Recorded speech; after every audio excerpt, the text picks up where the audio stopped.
my graduate work here between 1963 and 1967. I was a product of one Charles O. Lurch Jr. and Abdul Aziz Said. A few years, maybe 2 or 3 years after I graduated with the doctorate and was teaching out in Creighton University in Omaha, Nebraska, Abdul gathered us at I remember standing around a fireside somewhere in a park here. And each of us, in turn, said what he or she was doing. And so-and-so is teaching American government at this university. Somebody's teaching American government at that university. Somebody else is teaching American government at that university. Somebody had comparative government. And I said, I am a missionary for the world in Omaha, Nebraska. Quick illustration of that. My first public address in Omaha was to the Greater Omaha United Nations Association chapter. It was in September 1967, June War, 67. I made the mistake of describing the situation in the manner that an objective historian might describe it. The next day, our membership dropped by half.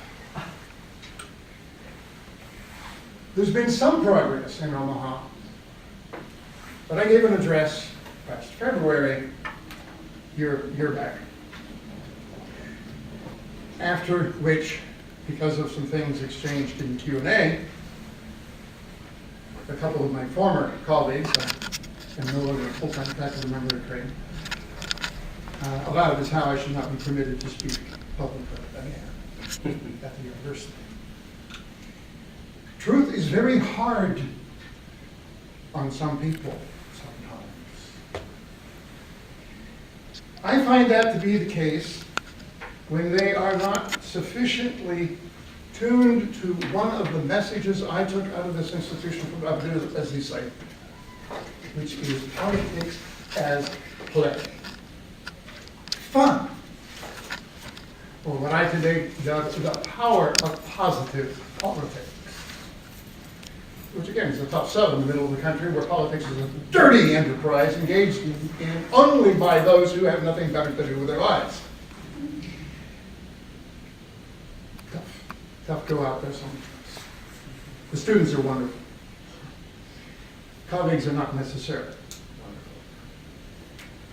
The art of politics is what you and I and leaders do in a dialogue about common purpose. In particular, I want to talk about the political elements, play, power, and myth. The good myths and the bad myths. About our need for playful myths, to ensure that we use power productively, use power to survive the crashing myths around us, use power to construct replacement myths, to move us toward peace. Play is essential to the work of politics. Play is our imaginative capacity to create something that has never been. It is where we form our images of the possible. We move these images inside ourselves, get them formed, move them outside to share with a hearer. We open a dialogue by making a public representation of our tentative idea. This dialogue can produce surprises, much like the happy accidents that I remember happening in our classes with Professor Said, disciple of Lurch, Wisdom of the East. He once said that graduate education is a matter of submersion and survival. It has a risk. One might not always come up for air. Unquote. Air, play, is essential for learning and for successful politics. In one way of looking at our political action, we're engaged in a craft, a very serious business, rationally matching ends and means. However, in another way, probably a more real way, we usually are artists at play, discovering our goals during the dialogue while navigating by our values in a sea of experience. Our fellow players in politics, the actors, are persons and groups. They play the game by the rules or else pay the penalties. They make choices, that is, they gamble on the future. Some players are leaders. They perform subject to our judgments.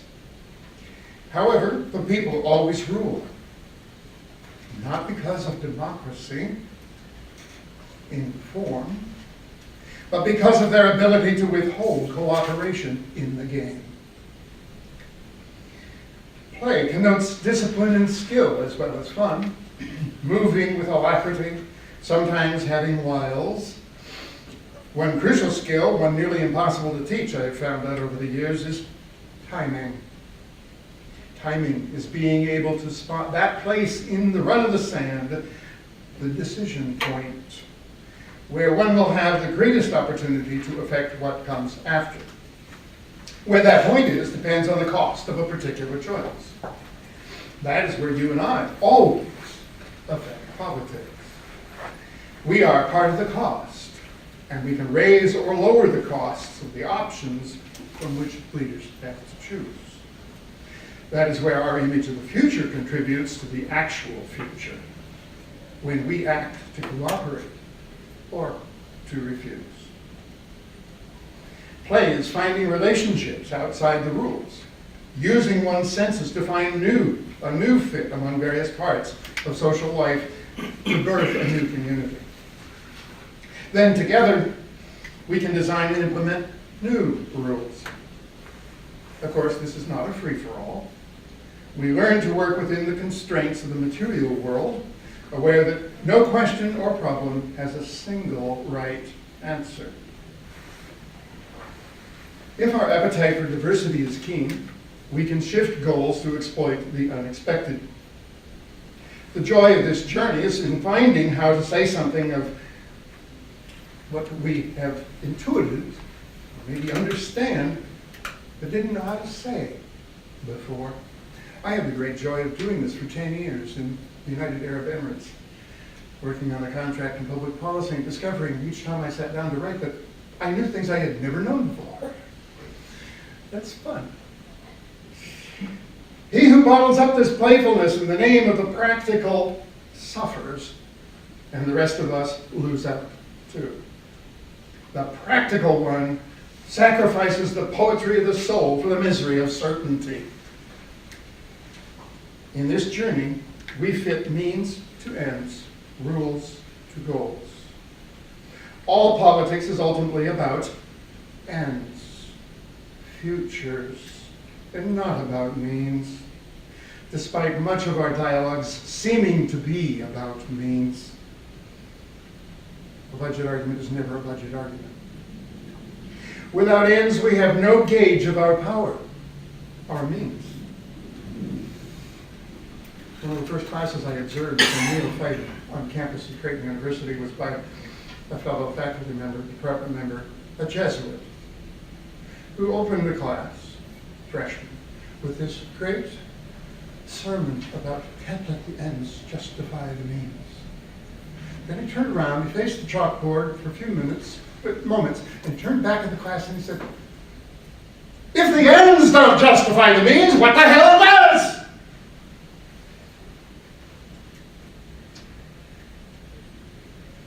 Remember that next time somebody's talking to you about power. The way Bill is, he talks to you about power. Power.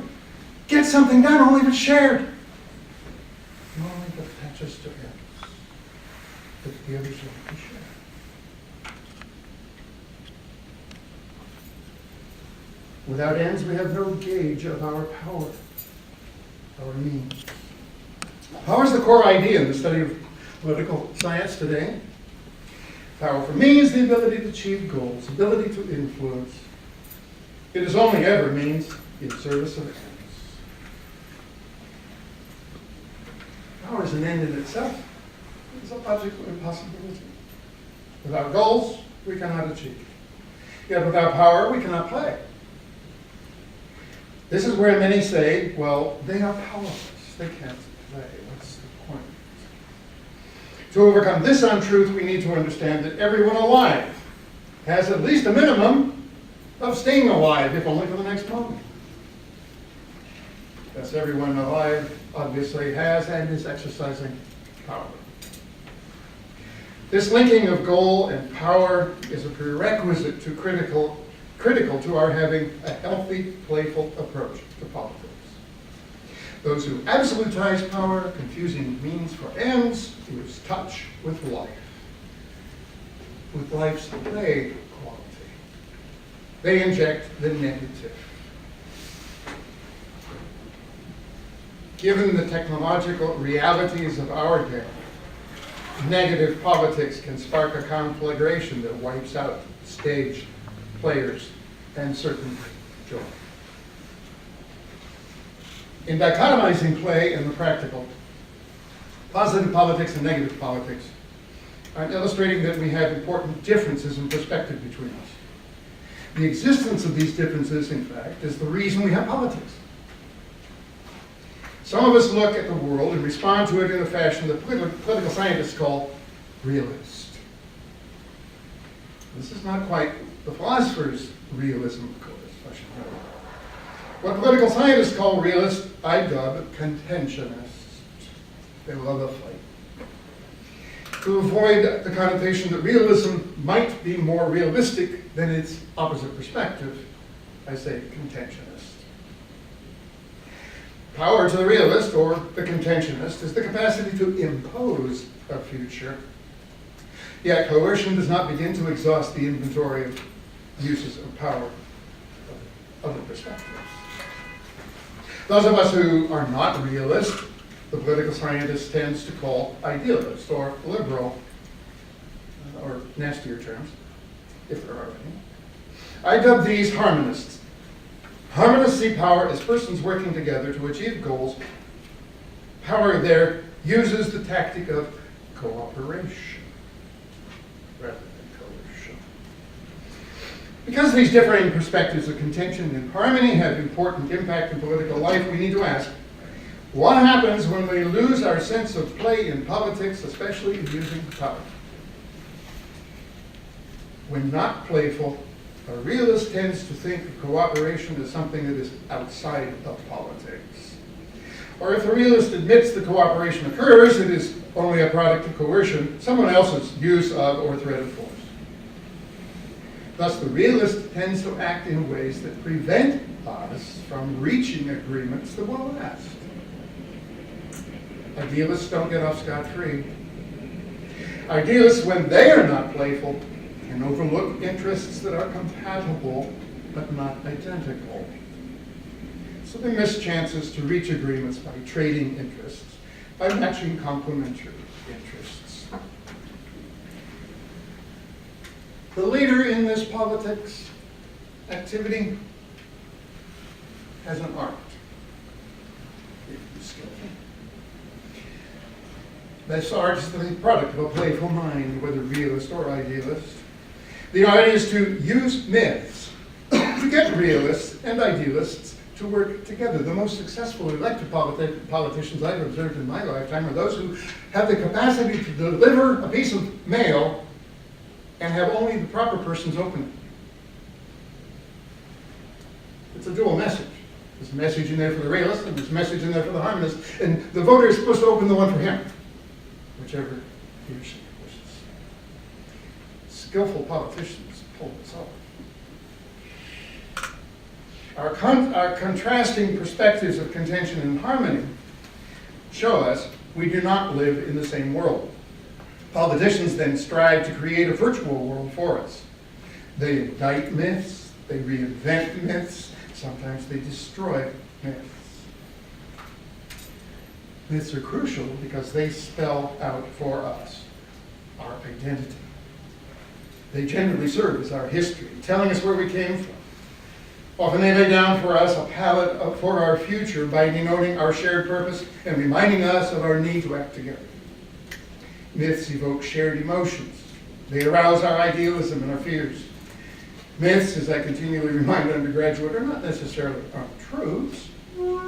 Instead, they may speak from such deep truth and sacred truth that they enable us to hold in one hand conflicting facts without being stymied.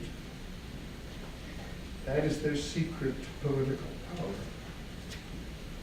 Working their magic, then, myths can prevent revolutions, or they can foment revolutions.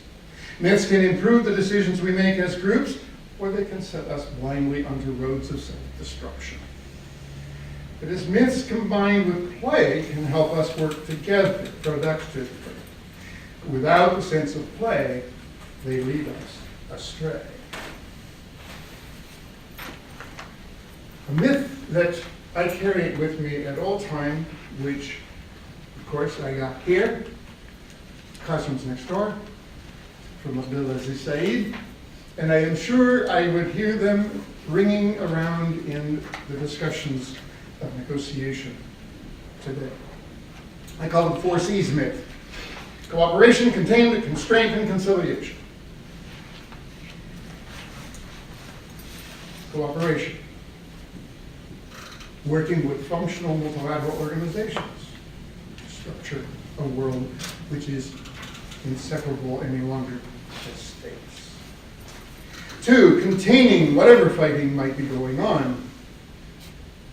And there's a lot of it to contain today. Constraint. Trying to keep the nature of the fighting under control, reduce the harm to persons, institutions, and infrastructure. We're not doing a very good job of that. Conciliation. When the fighting is over, or if possible, before it can occur, this is bringing order to political communities through routine use of multilateral global interaction. In some ways, the world does a better job of this than does the United States. Internal order. Maybe the 4 C's applied globally can work for us today. Maybe they can work as a myth and help us regain our sense of play. We're in a position to decide which future we want, how we want to build, what we do to make sense of the world, and make the world more sensible to us and to the global polity.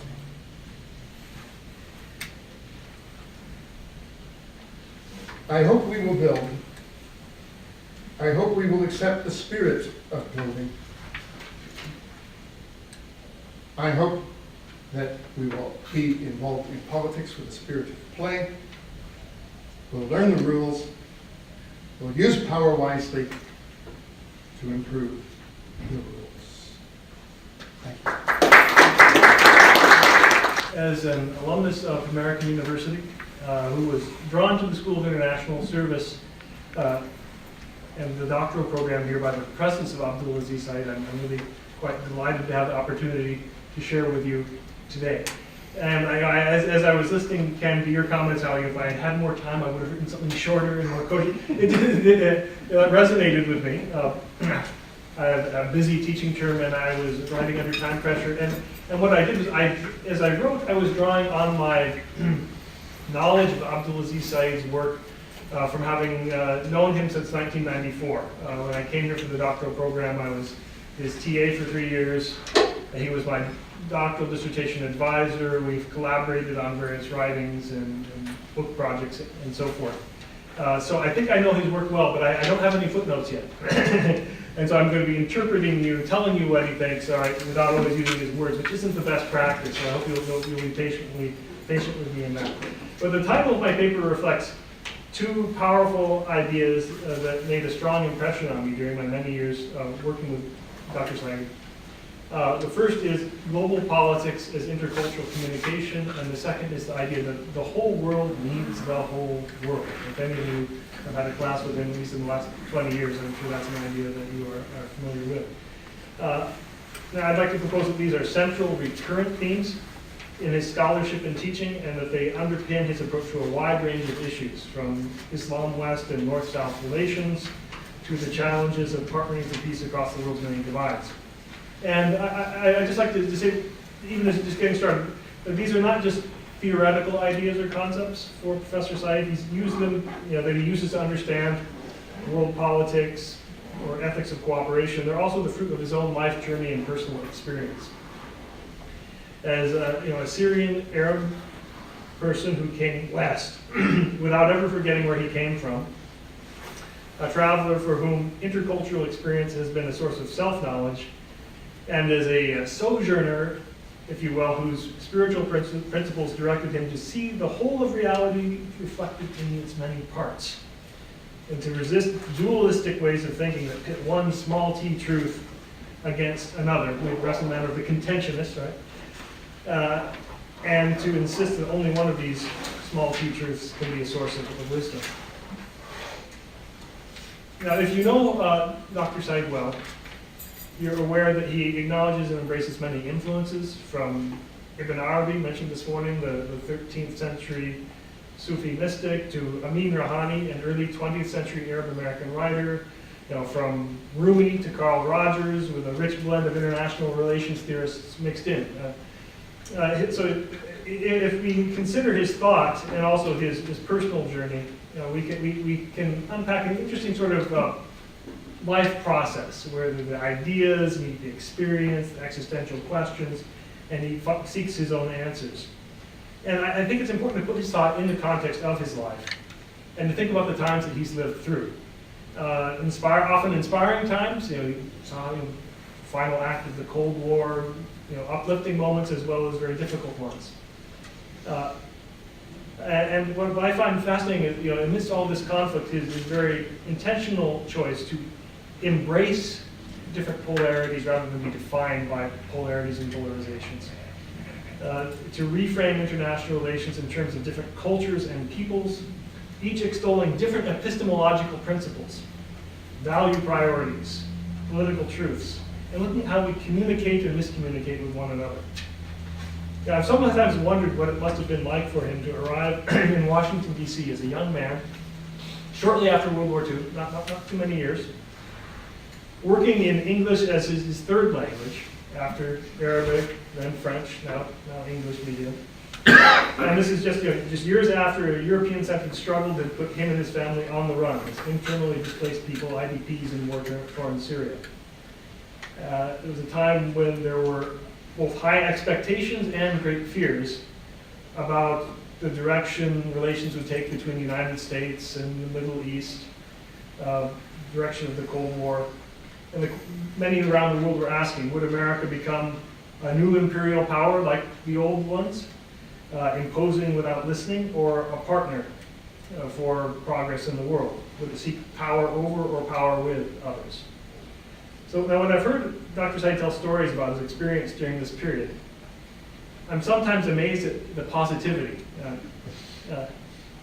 And yes, you can hear some rather humorous stories about missteps and lessons. I recall a story he told that he had a friend who was also, I believe, Syrian, had a part-time job, and they were, I think it was a factory where they were instructed to go into this room and put labels on the soup cans.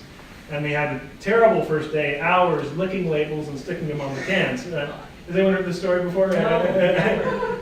And then apparently, sometime later, the supervisor came and said, "What are you doing? Use the machine." So you get these funny stories, right? Not understanding what he was expected to do, not his first multiple choice test or whatnot. But overall, most of it is positive. Then there's a story he tells arriving, I believe it was in New York City, and walking into a grocer and being just amazed, staring at the sliced watermelon. And I can't believe they sell watermelon by the slice. No wonder it's such a great mighty country. And the grocer approaches him saying, if you want, we can sell it to you by the pound. He was astounded by the entrepreneurial character of these Americans. Right? So like seeing the movie after reading the book. Now, insofar as the two of us share farm boy roots, His childhood was spent in the agrarian setting of a small village called Amuda in northeast Syria. No paved roads. Mine was spent on the Great Plains, not far from Omaha, Nebraska. I do find myself struck by how little culture shock is evident in the stories he tells. I'm sure he had his own internal adjustments. But for me, coming out here, worst traffic jam I could imagine before coming here was Interstate 80 between Omaha and Lincoln on a college football day in the morning, Saturday, and fall. Anyway, but so you don't hear much in the way of culture shock or struggles to adjust, although I'm sure there were some. But if you survey the trajectory of his first few decades of academic work, you can see clearly his preoccupation with timely issues. Many, but not all of which you would expect from a young and upcoming Arab American scholar who understands how people outside North America make sense of the world, and who has the ability to see things happening in the United States that born insiders either don't see or cannot. There are writings on the decolonization process, on the political emergence of Africa on the world stage, on revolutionism and the passion for change in the Middle East and other regions of the world, on attempts of different lobby groups in the United States to impact U.S. foreign policy, the power of multinational corporations, and so forth. But we can see him grappling, usually before a particular theme or line of research became mainstream. We can see him grappling with major political currents, divisions, polarities of the globalizing post-colonial world. We read forms of critique that resonate with some contemporary themes of post-colonial scholarship, albeit without an ideological edge or self-satisfaction derived from naming the faults of the other. You don't get that. You get the critique, but you don't get that element of satisfaction that sometimes comes with it. We see a critical perspective on developments in Cold War dynamics that did not always bode well for the future of human rights or North-South and East-West relations, but we also encounter magnanimity. Trying to always think prospectively and not just retrospectively what went wrong. Thinking to the future, book titles like America's World Role in the 1970s. How can positive, constructive things be done? An appreciative essay on American pragmatism. It has limits, but what is there to admire in this way of encountering the world's problems? So we witness a professor's ability to see from multiple vantage points, Arab, American, African. He traveled. I don't know anyone more well-traveled than he is. And we see him attempting to translate the political passions and aspirations of one part of the world to another, seeking to affirm what might potentially unfold positively from within each cultural worldview and framework of values. Over time, the idea of international politics, of intercultural communication, became more and more central to his work and received explicit formulation. It would be easy to suggest that this perspective came naturally to him given his multicultural life experience, his Arabic language and culture, his French colonial schooling, his university studies in America. Yet there are many other scholars with comparably diverse influences and experiences, and not all of them come to the conclusion that we all have to practice multiple critique, critique here, critique there, right? As well as we also have to practice multiple affirmation, affirm what's positive here, affirm what's positive in other places. So how do we account for the vision he developed on intercultural complementarity, through which different cultural ways of being, expressing, and knowing can inform one another? How does he, to use some terms he would bring up in his writings, how does anecdotal knowledge and the traditional wisdom of oral cultures come to sit at the same table as Western rationalism and imperialism and American pragmatism? How do reason and intuition, what do they have to teach each other? How do new stories begin when Islam and the West come into dialogue, and so forth? These are all themes that he's grappled with. Ultimately, I think this has much to do with his Sufi outlook, which insists on seeing God in everything and not dividing the world into, say, children of darkness or children of light, or civilized peoples and barbarians. Nonetheless, it's hardly an easy path to tread when the loudest voices and strongest mainstream currents in most cultures tend to be those of more polarized and partial perspectives. We live in a world of profoundly different vantage points and common sense assumptions, and even scholarship is too often captured by the dominant discourses, even if it doesn't follow them in all their particulars. So, whether it's, writing during the Cold War and being caught up in the Cold War ideological formulations of what's happening in the world, or Islam versus the West, or any other set of dichotomies we could buy into. He always tries to transcend the dominant framework and then send our thinking off in new directions. So here's where his insistence on cultural empathy, humility, and having a big enough view of the world becomes so important. In his writings, there is an explicit call for humility and an insistence that no cultural or ideological system has all the answers. No cultural or ideological system should be seen as triumphal or final. There is a constant refrain, and I would date this particularly to the late 1970s, as the salience of Islam-West polarities in the world increased. And this refrain is that we need a broadened perspective. We need to engage one another in dialogue. And he notes, it's especially, everyone needs to be humble, but if you're strong and powerful, all the more so. You ought to be secure enough to listen, to be open, to hear others, to hear what animates their activism, their politics. When humility fails, though, ideology and destructive forms of conflict subvert the potential for human progress, and fundamentalisms of every sort begin to take root, political as well as religious. And he writes, how do we avoid taking democracy and narrowing its meaning so it's just one subset of practices, just elections, it's just institutions? How is it that when we become more, we lose our humility as a powerful country in the world, we reduce development just to the narrow economic indicators. Liberalism, we can use it as a license for imperialism and so forth. Similarly, religion can be reduced to a cultural defense mechanism, and often among less powerful peoples for shutting out encroaching outside forces. In each of these cases, there's a failure to learn from and appreciate what's distinctive about the other, and to allow for our understandings of human values to be enlarged. In Dr. Said's vision, there are alternatives to this. Polarities can be experienced potentially as complementarities, in which each side can benefit from the relationship. And that's what pulls us into relationships, the idea that we can be challenged, yes, but also enriched by the other. Because each culture manifests a unique way of being, a unique way of manifesting our human potentiality.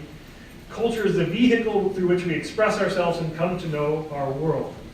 So culture, includes a sort of dominant way of knowing, dominant epistemology, and we need one another to better know ourselves as human beings, and thereby to become more fully human, more consciously so.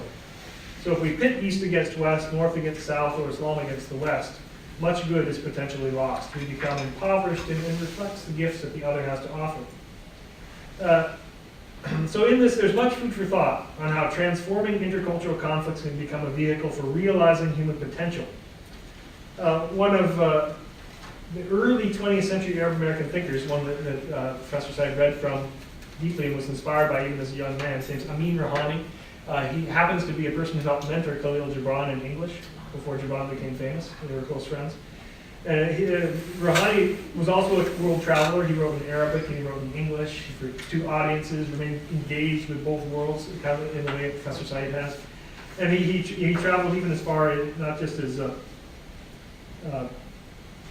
Maghreb and Iraq, but Rouhani went to India in 1922. And he wrote in a notebook, says, "The truth is not an exclusive possession of any people. The truth is not to be found whole and undivided anywhere. The truth is scattered among mankind, and every nation has a little of it." Now this statement reminds me of a statement Professor Said often made in class, that every people has its own exceptionalism. Something that culture does better than any other culture. Anyone recall hearing this? The task of the world traveler then, and indeed of the contemporary learner, global citizen, is to seek out, to try to learn and appreciate, whatever culture it is you're encountering does better than anyone else. Now this relates to another idea that he liked to share with his students, an idea whose form can be found in a statement by Howard Bliss, the second president of the American University of Beirut. The whole world needs the whole world. It was about a century ago that was put into print. The whole world needs the whole world, Professor Said often affirmed, not just for the purposes of survival. Indeed, our destinies are intertwined. We need to work together. But not just that. To become more human, we also need one another, to know ourselves better. Where ideology creates closure and also projects our own shadow on others. An open, appreciative approach to the other, an approach that is not predicated on the notion that good values are scarce, that only we have worthwhile values. Right? Such an approach that's open makes possible greater self-knowledge and an open-ended, multi-centric approach to human experience. A universalism that's always in process, always growing. As we come together, we explore our differences, we confront them, but we also discover our deep human similarities. And we find that which is of value in other worldviews and grow somehow together. So here's where Said is drawn implicitly as well as explicitly from the writings of Ibn Arabi, the Arab Andalusian mystic, who used the language of the whole and the parts to describe reality. And in Ibn Arabi's vision, that God's being is both manifest in and reflected in creation. The whole, and we can use a capital W if we like, the whole is indeed greater than the sum of the parts, yet the parts are the medium through which we come to know more and more about the nature of the whole. We come to know reality by encountering it in its microcosms. And seeing divine qualities manifest in other people, in cultures, in nature. So by appreciating the uniqueness of each person, culture, or creation, we come to know more about the source of these parts and about the underlying unity of being in which we collectively participate. By seeking to truly know the other, we come to know more about ourselves, our own potentialities that can manifest. We experience a deeper interdependence and create scope for new forms of creativity and for more holistic and complete ways of being human. So we've tried to learn to balance reason and passion, head and heart. You often may have heard him speak of head and heart working together. Individual and community, both good values, right? Cultures often prioritize one over the other. Science and faith, and so on. So through diversity, through encountering diversity, we arrive closer to unity. So working with different peoples and cultures in such a vision then works in tandem with a more introspective peace process, where we reconcile different currents within our own psyche, within our own microcosm, our own being. So transforming conflict among cultures becomes a means of realizing the truth of ourselves. So, moving toward conclusion, this is not, Professor Said is not the first to articulate such a vision, maybe the first to articulate it in the context of international relations. Amin Rouhani, going back to the early Arab American writer, conceived of the ideal relationship between East and West in a way that's somewhat similar to what Professor Said articulated. He was writing, as a migrant to North America from Lebanon, what's now Lebanon, who kept traveling back and forth between these worlds. And he spoke of the East and the West. And the East and the West often seen as incommensurable, can't relate well. And he said, he came to the conclusion that I'm neither, but also both. And he said that the East, if we in the East, we have a vice, we're rusty. And we need to kind of renew our culture and become more vigorous. And in the West, they're abrasive. They've renounced all these traditions that might soften them, moderate them. But if you think about rust and abrasion, they need each other. Rust and abrasion, you bring them together, right? The abrasion becomes less abrasive. It becomes softened and the rust becomes polished. So that's how, he's saying, that's how the East and West should be relating instead of destructively. That idea is one that Professor Said was versed with as he articulated his own perspective, in which conflict signals the need for transformation. And cross-cultural contact doesn't have to lead only, cross-cultural contact doesn't have to only lead to conflict, it can lead to transformative growth. But it can liberate us from some of our narrow perspectives. But for Professor Said, the most urgent liberation, the most crucial one for each of us is within the individual person. That's where it all starts. And so he conceived of cross-cultural experience as a way of moving in this direction. And he's pointed out, he'd say it several times in class, and I haven't seen this in writing, but he'd say that, look at the world's great peacemakers. Many of them are people with cross-cultural experience, who haven't just only lived in one place, who've been exposed to different ways of being and been challenged by them. So I'd like to conclude with some poetic lines by Amin Rouhani, which communicate this realization, lines I have heard Professor Said repeat on more than one occasion. We are not of the East or of the West. No boundaries exist in our breast. We are free. So this vision I propose is at the heart of Professor Said's scholarship, public lecturing, and mentoring of students, that we live in a world of boundaries, divisions, and polarities, distinctions that provide us with our existential coordinates and identities, no doubt, but which nonetheless present us with a limited knowledge of who we are and what we can be. By appreciating the gifts of each culture we encounter, and by coming to know ourselves at the points where different cultures and worldviews meet, we can attain a greater sense of unity and mutuality, not just with other peoples and cultures, but also with the larger pattern of existence within which we participate. So we can, in this setting, experience greater freedom as we learn to serve. Another value he would affirm for us. Thank you.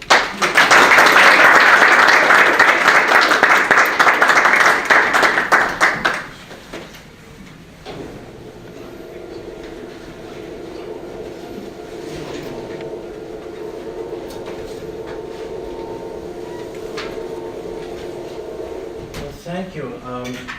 We're still trying to bring up my PowerPoint.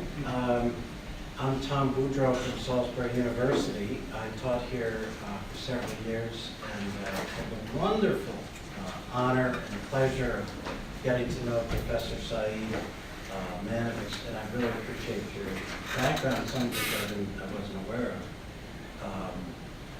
He's a wonderful man, and I begin the PowerPoint with a tribute to him. In my humble opinion, we live in an emerging new dark age. And I think programs such as the ones he's founded, such as the one he's founded here at AU, the program of international peace and conflict resolution, is like a monastery in a new dark age. It preserves learning and opportunities to explore ideas and avenues and vistas that otherwise would, I think, simply not endure in the extreme ideologies and politics that are emerging today, the absolutism throughout the world that is emerging today. Given that, I would like to know the audience that I'm talking to, so I always, and I think we have time because my PowerPoint is short, I'd like to just go around and ask you who you are and where you're from.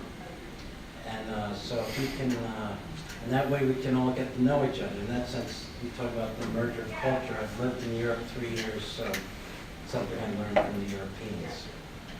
So, would you like to know?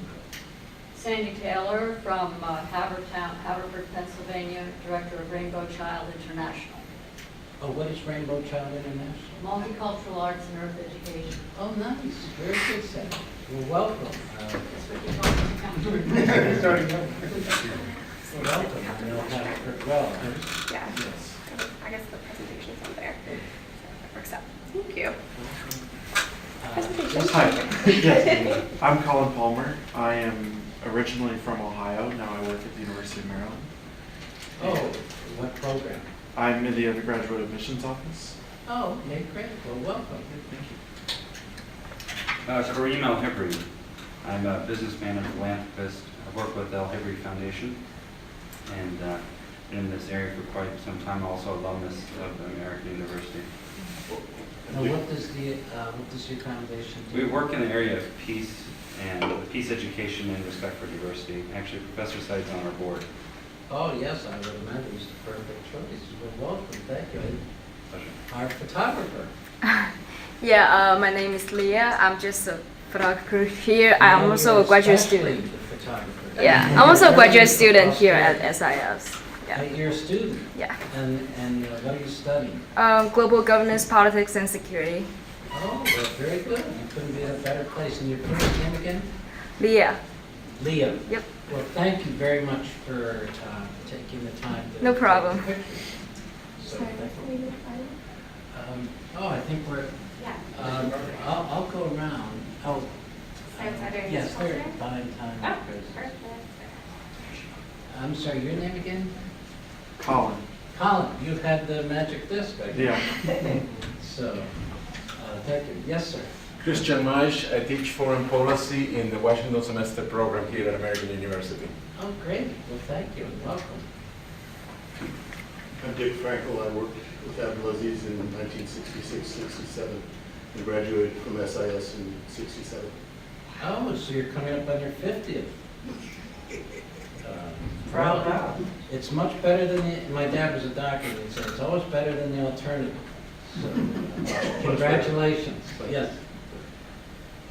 I'm Shago with Professor of Philosophy at Adekunle University, Ondo State in Nigeria. Oh, okay. I was an undergraduate in philosophy, so we must compare notes. Thank you. Welcome. Thank you. I'm Brandon Sims. I'm Professor Saeed's current TA. Just came back from Mennonite Central Committee work in Indonesia. And I'm a PhD student there.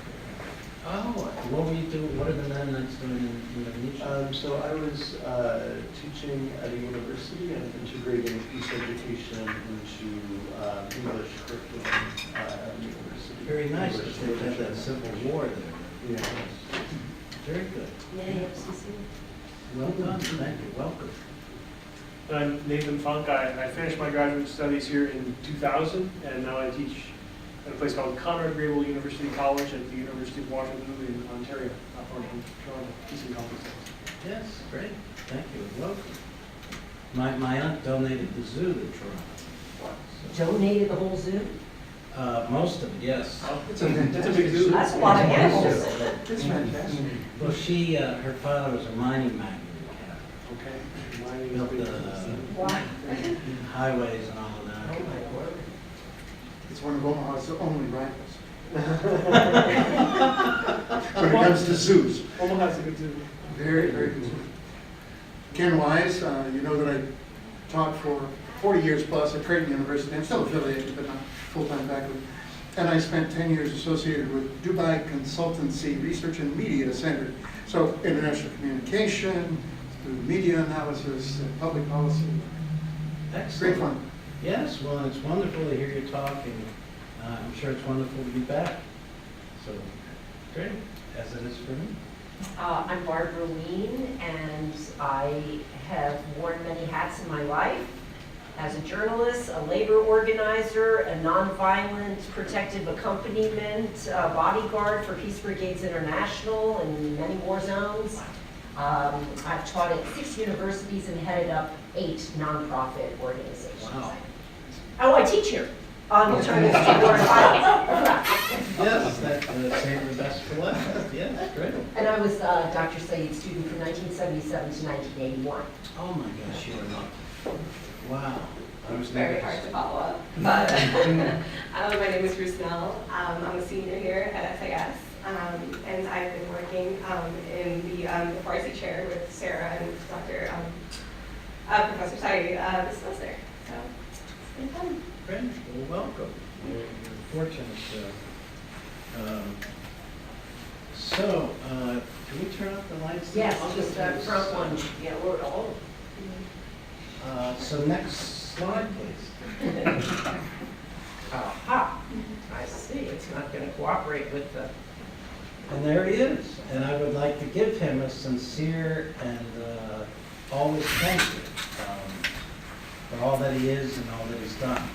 And I love it that he always has that smile, as he did today. So, thank you. I feel funny asking. That's okay. I brought you coffee too. Yes, well, thank you. Wow. Yes, well, this is full service stuff. And I think we are entering a new dark age where absolutisms reign. It reminds me of Albert Camus' beginning of his essay, which he wrote right after World War II, Neither Victims Nor Executioners, where he noticed that new Cold War, or the Cold War was descending upon Europe, whereas he says we still have 30 million fresh corpses, and actually many more, even though the brutality of the war. And I think that we're entering a new dark age, and so creating all that he's created in his lifetime is creating, in my opinion, a new monastic-like center and opportunity to reflect on where we're going and what type of futures we want. And also the fourth C of his four C's, conciliation. How can we bring about conciliation in some of the most dangerous situations in the world? And that's what my talk is going to be about today. I read this book. Oh, I think it's the next slide. Okay, so this is dedicated, obviously, and we're going to embark on a journey into the very abyss of absolute yet possible human destructiveness and war, the growing danger of multi-party nuclear war, which is outlined in this book, written by Paul Bracken. He's at Yale. I've known Paul for 30 years. I was a young grad student when I read his first book, and I called him up, and he was a young professor at Yale, and we went out and we started the UN Yale project together. Paul is one of the most open and extraordinary minds I've ever met, but every time I read one of his books I get scared, and I devise a new sort of multi-party mediation mechanism. And so I read this book, and I realized it was probably pretty accurate. We're living in a multi-party world, not just multi-state, but a world in which sub-state actors can trigger an atomic incident. They can trigger an event that could bring into conflict great powers, such as blowing up a power plant or whatever. And so we live in a multi-party, multi-state world, and we've done very little or no thinking about how to prepare for that. So after reading this book, I thought we should do some thinking about it. And then the month after I read it, finished reading it, we had the Korean Peninsula in February 2013, when I suddenly realized this danger is very real. And so I came up with the following idea of multiplex mediation. This was about a multi-party nuclear crisis is one in which where there are multiple nuclear powers interacting with each other, as well as with conventionally armed powers, and time is short and the danger of war is very great. And so that's the context in which I wrote this idea. And that seemed to, we seem to be on the verge of such a crisis, although I think experts thought we can probably control this crisis, contain it, the second C or the third C.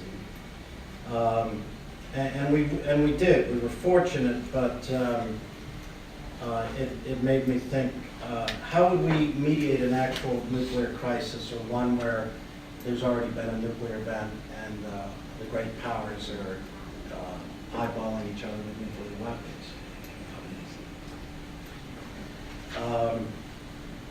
So I began to think, well, in a multi-party nuclear world, one mediator probably can't do the trick. There's not enough time, there are too many capitals, there are too many parties involved. One party simply can't visit all the places that are necessary. So I began to think, as I did when Paul wrote his first book, Command and Control of Nuclear Forces, I began to think of the Iroquois technique of team mediation, using multiple mediators, 2 or more in each team, to greatly accelerate communication within and between parties during an interpersonal or intergroup conflict.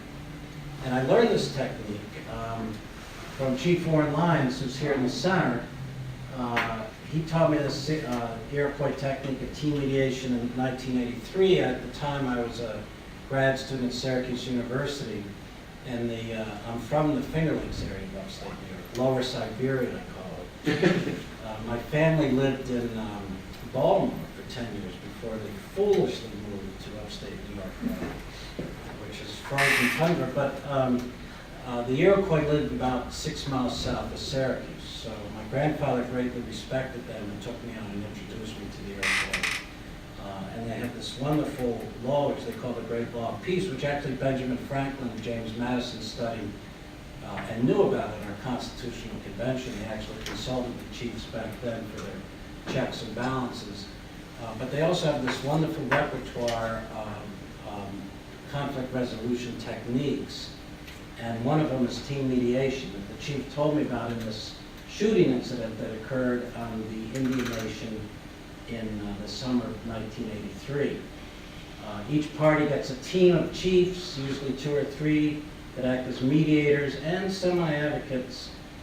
Each team then reports to the Council of Chiefs in the Longhouse. Each of the Iroquois Confederacy had from 10 to 14 chiefs, and they're all selected by the clan mothers, the Iroquois or matriarch, where the women rule. As they like to say, we're not equal here. And it irritates everyone, and they say that's because our women are our superiors. It's a very unique culture. So I thought, what was the international equivalent to team mediation? And the international equivalent, if I can find it, thanks to Barbara, you already have. Team mediation is one way to do this is to deploy mediation teams to each of the capital and the parties directly engaged in the crisis. Each mediation team could consist of 5 to 12 parties. More research obviously has to be done on what the optimal number is. It would depend on the capital and the people and parties involved. And each team would consist of someone who's the team head, as well as experienced diplomats, technical experts, and policy advisors to each capital. I first wrote about this idea after reading Paul's first book when I was a grad student. I wrote an article in one day, and then they published it, or they put it in print to be published the next month. And I thought, I'm going to have a great career. I'm just going to think of ideas, write them down, and they're going to publish them. I thought, wow, this is great. It never has happened like that since. It's never. My first book took me 7 years to write, so this has never worked the same since. But I guess it was an idea that was meant to be. But that was in a counterforce crisis between the U.S. and the Soviet Union, where there'd be two capitals, and then the center, which would be the UN, if the Secretary General was accepted as a third party. In a multi-party nuclear crisis, especially in the Korean Peninsula, he would probably not be acceptable. So we have to think of other third parties and then train them. And so there's a lot of work still to be done. Team mediators involve sending a small team. They can also interact with the ambassadors, the permanent ambassadors stationed in each capital, who know the policymakers, who are personal friends in many cases, and can offer advice as well. So they can turn inward toward the policymakers and turn outward toward the permanent ambassadors. That happened right here in this city during the Cuban Missile Crisis in October '62, when President Kennedy consulted with the British ambassador, Amsby Gore, and Ambassador Gore suggested that he pull in the naval quarantine to buy more time for the Americans and the soldiers, which the president ordered, thought was implemented, and then 30 years later we found out the Navy didn't really implement it. But the ambassadors can be invaluable. So in a multi-party crisis, you will have capitals and actors all over the world, each of which can throw the gauntlet down and tumble us into an unimaginable catastrophic nuclear war. It can be started as a non-state or by a non-nuclear armed state. I was going to add one slug, it was too late, of a nuclear explosion, the mushroom cloud, and say, what would it be like if one already went off in a city somewhere around the world, And eventually they'll be able to identify exactly where that nuke came from, because every nuke has a unique signature, every nuclear power plant, etc., wherever they refine these. But in the meantime, it's going to be a very, very dangerous situation. So how do you mediate a conflict that involves multiple parties all around the world? And that's where the Iroquois idea of team mediation comes in. The idea is to greatly expand the number of potential policymaker and diplomatic interactions in the hopes of accelerating discovery and implementation of a nonviolent solution before the crisis spins out of control.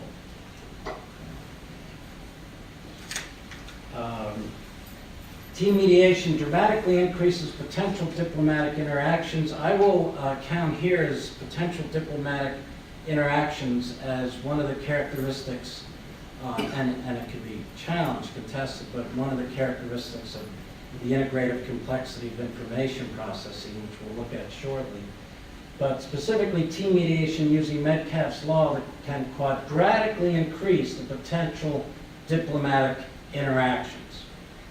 And here's an example of Metcalfe's law, which we now all use on the internet. One phone call or one mediator, this is the normal interaction, two-way. You increase it by 5 and you have 15 potential interactions. You increase it to 12 and you have 64 potential interactions. And those potential interactions, I suggest, would be very, very important in a nuclear or conventional crisis where time is short and the danger of war is very, very high. The premium on finding a solution would be critical in such a situation, and you have to employ all the best minds possible. Hence, the use of diplomatic interactions is a key variable. Metcalfe's law and Dunbar's number, team mediation meaning using 5 to 12 people versus 1. Dunbar's number was a number developed by an anthropologist saying this is about the number of people that one person can actively engage in, actively know, actively interact with. And then he further posited that because of this, this is probably the maximum size of the hunter-gatherer groups that sustained humanity for hundreds of thousands of years. And so we went back, or he and his colleagues and other people, other scholars went back and found out that it's true that the upper number of Dunbar's number is about 120, and that indeed was the number of the early hunter and gatherers. But that's the number that someone can sustain relationships with perhaps over a lifetime. In a crisis situation, you're certainly not going to have the opportunity to do that very quickly. You're not going to be able to interact with 120 actors, even though there may well be 120 actors or more. Whereas team mediation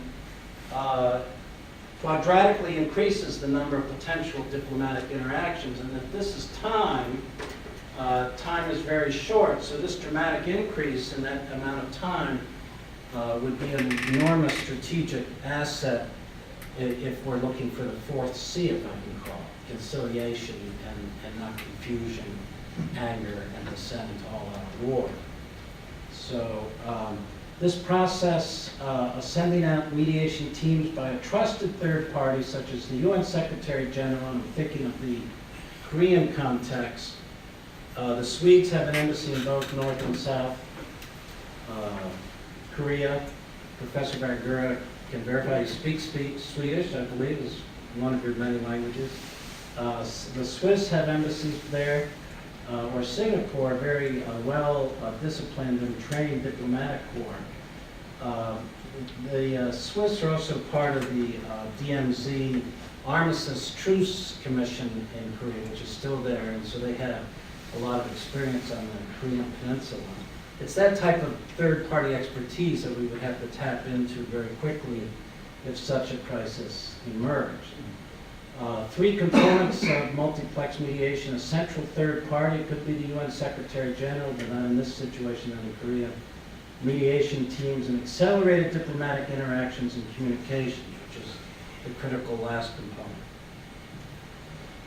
What we would basically be doing is creating one of the Metcalfe circles of interaction. Think of the 12 with the 64 potential interactions.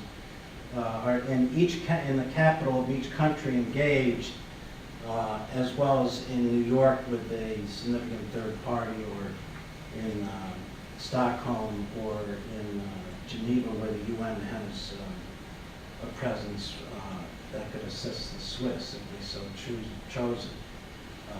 So the third party would be intimately interconnected. Once in the capital, the diplomatic team can meet privately, quietly, publicly, in a variety of different ways with the key policymakers, and you're trying to identify, and history has shown us this to be true, you're trying to identify the key policymakers that favor a situation towards conciliation. And one possibility is to enhance the integrated complexity of decision-making. A key goal is to enhance the integrated complexity of information that analyzes, synthesizes, then communicate to the host government or parties. That is the scale of information processing that's been developed by Swedfield and Tedlock. It's still used, they still use it to index crisis. For instance, their key work, which they did in 1997, and Swedfield was a grad student, he's now at the University of Penn, or I'm sorry, Tedlock was a grad student, is that in the crisis before the outbreak of World War I, the number of interactions went down, integrated complexity went down. In 1962, in the Cuban Missile Crisis, the interactions went up. Such integrated complexity can buy time in a crisis. I won't go into the different networks that could be used by a third-party team, one of which has to be, at least give the pretense of being secure, which I think is possible. Multiplex mediation allows several perspectives to be considered simultaneously by the same party or variety of parties.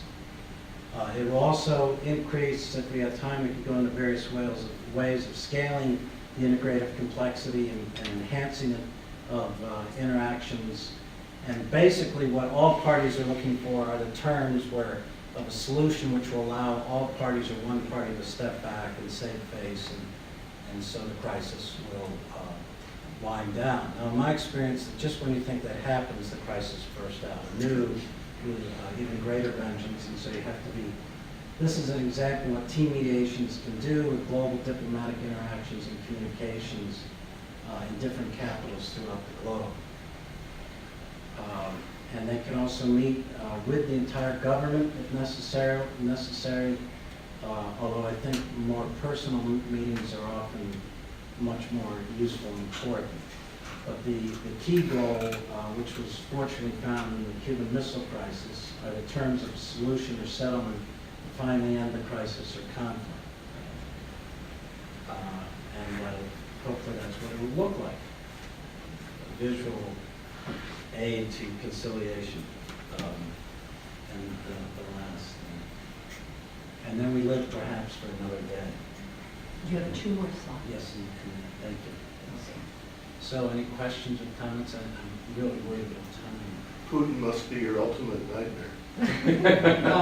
No, Putin, I don't believe in the press. I think Putin has been responding rationally in a way that we would if there was a threatened Soviet naval base in Kingston, Ontario, where the Canadians have their naval base, or if the Russians toppled a democratic government in Canada and put in one of their own, we would, or now Canada would be ours.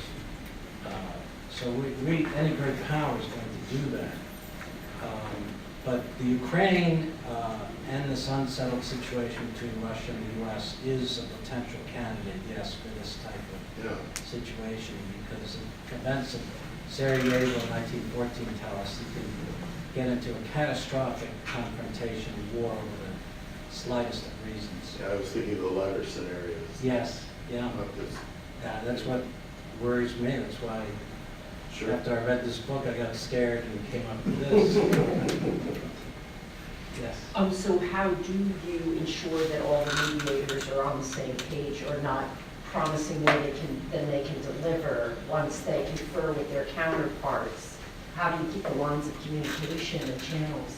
Yeah, very good question, and that has to be, Paul does a lot of gaming with the Joint Chiefs of Staff, and I've told him we need to game, resolutions of these. We need to train diplomats through UNITAR or other things. We need to do a lot of education of potential mediators. The key is this thing, the quadratic equation could overheat. Incidentally, this is proof positive that drone strikes don't work. I'm a minority in DC that argues because of Metcalfe's law that drone strikes are ineffective because you have 10 people with each, and they can just, the Minutemen knew this. This is how Paul Revere was one of the people making the interconnections. The Minutemen knew in Concord and Lexington, just as the British were landing on the north side of Boston Bay. It's the same premise. Guerrilla groups use it, sub-state actors. But the key to communication here is that you have to have a central hub, and this could overreact very quickly. So they have to keep the eye on the prize, which is the terms of the eventual solution, and not be a mechanism for enhancing rumors, especially erroneous information, not being used by the actors because they're going to try to use each team to present their own privileged narrative. And so that's going to call, I think, for some prior training that I would like to see done through UNITAR and some of the UN agencies of potential third parties. The second in command at the United Nations used to be Ambassador Eliason, who lived 3 doors down. And I lived in Sweden, so I used to crash his parties. I've discussed this with him, but we haven't really, there's so much going on at the UN now, we really haven't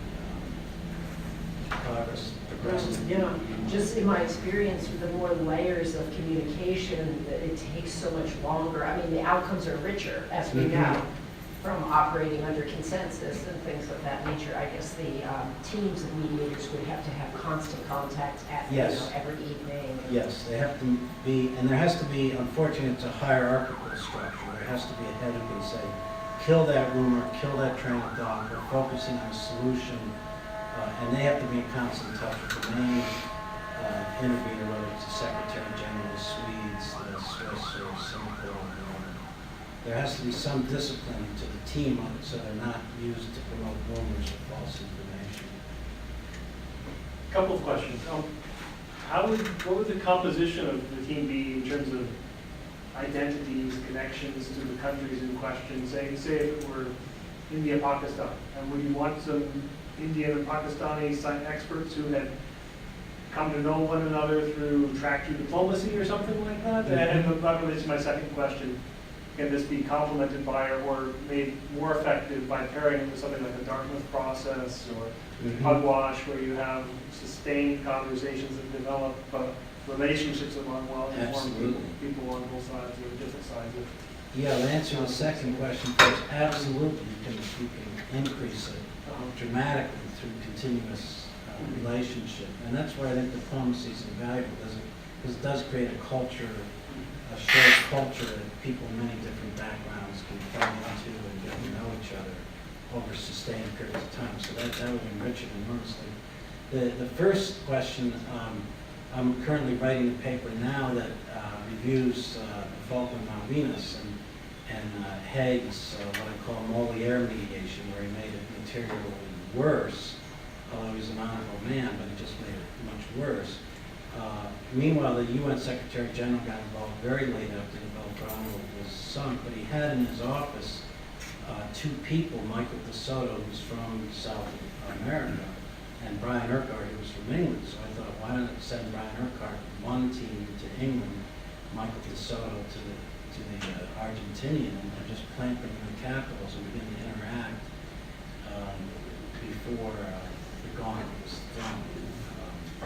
So yeah, I think having people of the nationalities could help. They might help best in their own capitals, as long as they're not captured by the privileged narrative that their own countrymen will try to foster upon them. Have you been able to prevail on someone to try to experiment with this? In other words, has there been any case studies in which this method has been No, used? no, the only case studies I know about are the Iroquois, and I teach one, it's the most successful example of conflict resolution I've ever seen, where one family, where one son from one family, they're having an inter-family dispute, shot the father accidentally through a door of another family. And the reason I learned about it is that I was driving down the Indian Nation 3 weeks later in July or August of '83 with Chief Lyons, and he says, "You see that man in the middle? They're building a house together." And I was in construction. I said, "Yeah, what about him?" I was interested in the house because I worked in that. And he says, "Well, that man in the middle shot the father of the other two guys 3 weeks ago." Wow. And I go, "What?" And so I just pulled right to the side of the road, right in view of the house. And I knew I was being touched by the magic of the great law of peace. So I said, explain it to me. What's going on here? And they use team mediation. And there it's not on punishment, but to restore the right relationship. And so the son was basically indentured to the family until the father recovered. And if he never recovered, he was indentured if he wanted to live on the Indian Nation to the other family for the rest of his life. The father recovered. But they did build the house for those early winters that come to lower Siberia, which I unfortunately called home for too many years. Can I just follow up on that quickly? With an example, I was having a party in my home of many, many women from the International Peace and Conflict Resolution Program here who had gotten their masters either at George Mason or AU, and they were skilled and trained mediators. And we said, okay, let's all go outside and go dancing. So we left my apartment and we went out into the streets in Columbia Heights, Washington, D.C., and when we opened the front doors, there was a riot going on in the middle of the street. And rival gangs were duking it out and about to kill each other. And without any hesitation, we all went right into the fray as teams of mediators. Wow. And the women, some of whom were very petite, went up to the gang leaders and like, okay, now tell me what's going on here. And they began the dialogue process and started eliciting from these gang members, what is your grievance? Like what? And so I plowed in and all these, and there were about 10 of us, and we paired up and we de-escalated the violence right there on the street. I think we had had a little too much wine. By the time the police arrived, everything had been diffused, and we said, officers, we've got it handled. And then we went off in our various directions. But it was very interesting to see in real time, live time, 4 teams of 2 women each negotiating with the gang members. It also helped that I knew all the gang members in the neighborhood. But it actually worked. Well, maybe you had too much wine, because what I heard was that those were the Republicans and the Democrats just having a They were Cookie and Butch, Kennedy and Lincoln, Angel and Baby. They were all the usual gang members. Sorry, Ken, I interrupted your question. I was just going to observe that in 2006, I was in a conciliation, I guess is the best word for it, with about 200 sheikhs in eastern Yemen, gathered in one very large room in 2 teams. It was also a shooting. 2 teams trying to prevent a tribal war. Mm-hmm. They sort of broke up like a court with, I think, 6 representatives on each side, which kept talking to everyone. Yes. And periodically, and this might fit in the dynamic, periodically, one representative of the young man who had accidentally fired the firearm came in and read from the young man a poem of apology. Oh, wow. Nice. Yeah, and that didn't? That helped. Well, Our apologies is the presence first from the step. UAE, our presence as honored guests from the UAE also helped speed it up.